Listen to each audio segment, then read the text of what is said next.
everyone, welcome back to Marie's Kitchen. I'm so glad you're here. Today we're making easy chili on the stovetop. We're taking a break from pies. I hope you all had a great Thanksgiving. Now is a great time to take a break, make something easy in the kitchen that the whole family will enjoy. This chili is one of our family's favorite recipes. It's not overly spicy, so my kids love it. You're welcome to add more spices if you like, so this recipe is very versatile. Also, if you want to make it in the Instant Pot, check out my video, Instant Pot Chili. It's one of the most popular videos on my channel, and I walk you through step by step how to make chili in the Instant Pot. But today it's on the stove and it's ready in about 30 minutes with very little work involved. So I really think you're going to love this one. Let's get started.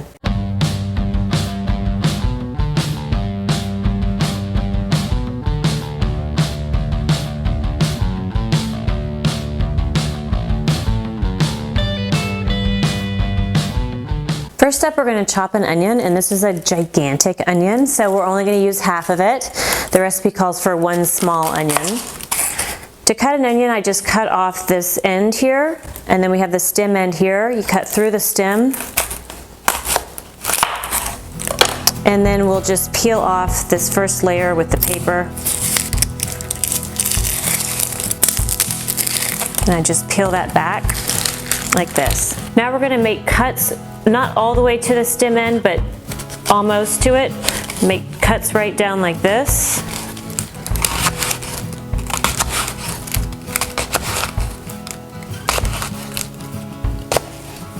Then we're going to cut through the center, and since this is such a giant onion, I'm going to make 2 slits here. We just want some kind of nice diced onion, so 2 slits there. Now when I cut down on the onion this way, it's going to cut it into nice little diced onion, like that. So a very easy way to chop an onion. Don't worry about going fast. Just get the job done and don't cut yourself.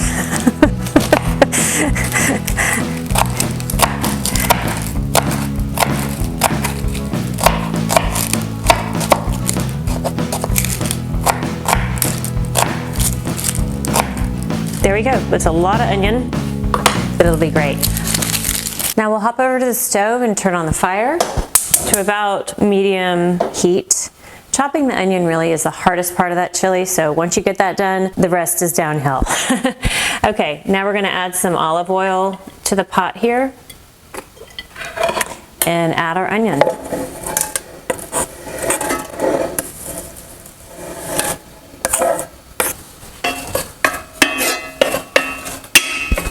We're going to cook the onion just until soft.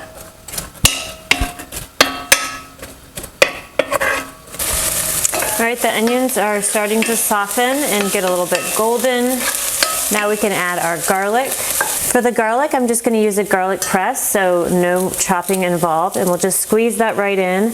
I don't add the garlic with the onions because you want to be careful not to burn garlic. Burned garlic can taste bitter, so always kind of be careful when you're adding the garlic. Be careful not to burn it.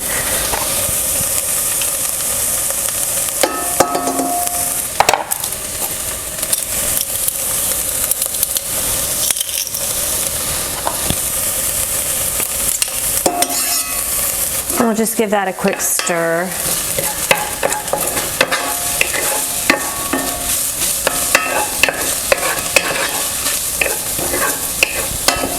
Next is 3 tablespoons tomato paste, and this is one of my favorite hacks. You can find it usually in the section by like the tomato sauces and pasta, and it is so great because when you need a little extra tomato paste, you don't have to open a whole can. So we'll use 3 tablespoons here.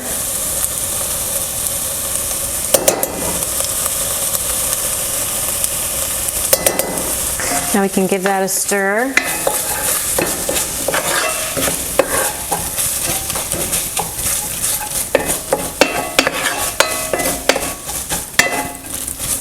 Next up is the beef, and I'm using 1 pound of grass-fed ground beef, and this is 85% lean. You can use something leaner if you like. You can also use ground turkey or bison, whatever floats your boat, feel free. Okay, so we're just going to open this up here. Add our ground beef in.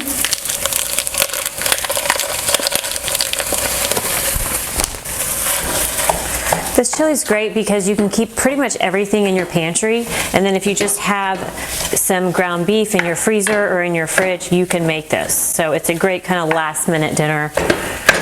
We do it a lot when I have nothing else. Just gonna break this up into pieces and cook it until it browns. All right, this is looking great and the house smells incredible right now. So good, that onion and garlic and beef and tomatoes. Now we'll add pinto beans. This is 1 can of pinto beans, rinsed and drained. You always want to do that because the liquid can kind of water down your chili, and plus it kind of has a funky flavor. So rinse your beans. It's about a 15.5 ounce can. Rinse those, drain it, and then we'll add our beans right in. Next is 1 can of diced roasted tomatoes, fire roasted tomatoes. Pour those right in. These give a great kind of smoky flavor.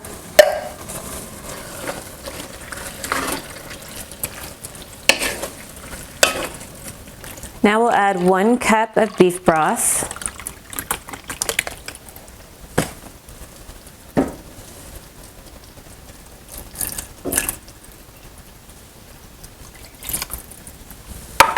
If you like a soupier chili, you can certainly add another cup. I do that sometimes. Make it real kind of brothy. Now it is time for the spices. I've got 1 tablespoon chili powder. And again, as I mentioned, you can add more if you like it with a lot more flavor. My kids like it on the milder side, so that's what I do. Then we'll add a ½ teaspoon oregano. Got a ¼ teaspoon cumin. I don't like a lot of cumin. I feel like it's a really strong spice and it can kind of overwhelm everything else. So I only use about a ¼ teaspoon cumin. But again, if you like more, feel free to add it. Next is 1/2 to 1 tablespoon brown sugar. It doesn't make it sweet. It just kind of brings out all the flavors, kind of rounds everything out. We'll give that a stir. Now it's going to start to smell real good.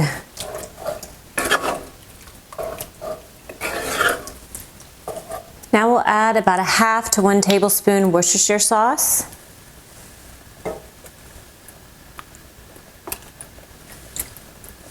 And the next ingredient is about 1 tablespoon white balsamic vinegar. This is one of the things I always have on hand. I use it for all my salads. And it's just a great vinegar. It's very mild, it has a great flavor. It's like red balsamic, but it doesn't have the brown color and those caramel undertones. So it's a lovely vinegar and I do highly recommend it. White balsamic vinegar is what it's called. We're gonna add a tablespoon of that. And if you don't have white balsamic, you can use another salad vinegar like apple cider, champagne vinegar, white wine vinegar, just a little bit of acid in there. Again, really brings out flavors. We'll give that a stir. Now we'll add some salt. I did use a full sodium beef broth, beans, and tomatoes, so you're not going to need to add as much salt, but if you use low sodium versions of those or no salt versions, be sure to add more salt. Then we'll ground some pepper in there. And this is just about done. We're gonna let it simmer for just a few more minutes and then it's ready to serve. I'm going to grab some fixins like Fritos, cheese, sour cream, whatever you wanna put on it. We'll put those out in bowls and dinner is done. Okay, the chili is done. It looks and smells amazing. To go with it, I've got some Fritos, sour cream, grated cheese, and something green, chives, cilantro, whatever you like. Then we can just serve up a bowl of that.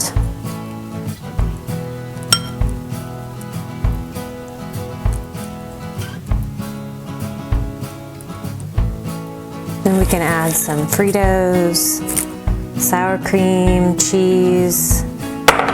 I love cilantro, so a few leaves. Maybe a little sour cream in there to cool things off. Can't wait to try it.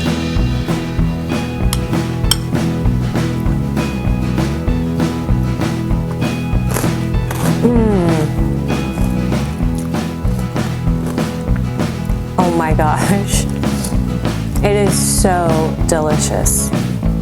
Wow.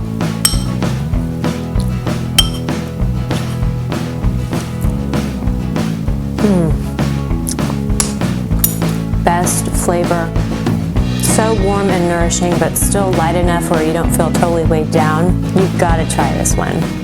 Thanks so much for joining us on Marie's Kitchen. Today we made this easy, delicious chili on the stovetop. It was ready in about 30 minutes with just a handful of ingredients. I really hope you get to try it. If you like this video, let us know in the comments. We would love to hear from you. Also, if you have any requests, I'm always looking for ideas and inspiration.